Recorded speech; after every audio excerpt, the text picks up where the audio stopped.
కృష్ణా జిల్లా అవనిగడ్డలోని మోపిదేవి శ్రీవల్లి దేవసేన సమేత సుబ్రహ్మణ్య స్వామివారి రథోత్సవం నిర్వహించారు.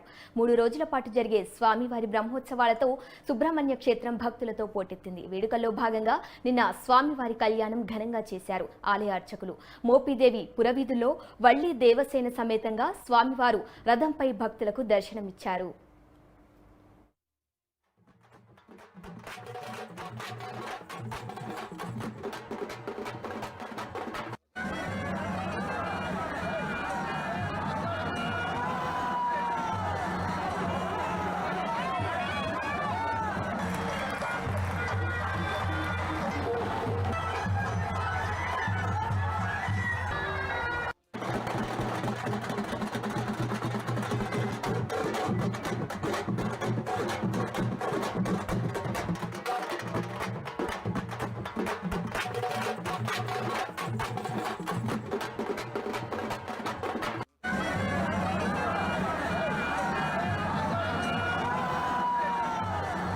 మోపిదేవి గ్రామంలో వేంచేస్తున్న వల్లి దేవసేన సమేత సుబ్రహ్మణ్యేశ్వర స్వామి వారి వార్షిక బ్రహ్మోత్సవంలో భాగంగా కళ్యాణోత్సవంలో ఈ రోజున రథోత్సవం అనే కార్యక్రమంలో స్వామివారు రథం మీద అమ్మవారు కూడా అంగరంగ వైభవంగా గ్రామోత్సవానికి బయలుదేరుతున్నారు.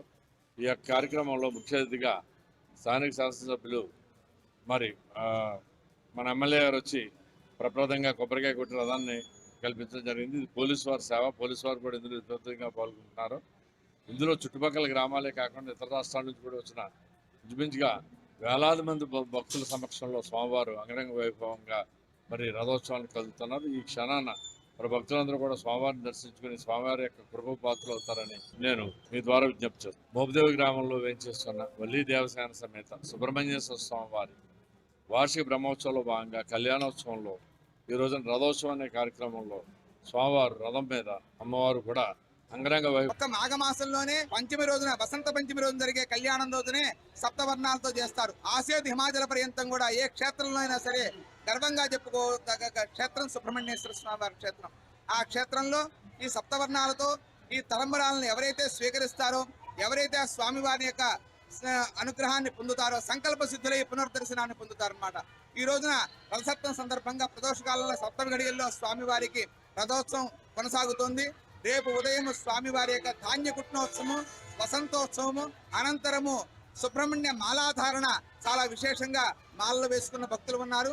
మాలాధారణ పూర్ణాహుతి కార్యక్రమం జరుగుతుంది 12:30 అభిజిత్ లగ్నంలో. అనంతరము స్వామివారు ప్రదోషకాలంలో మయూర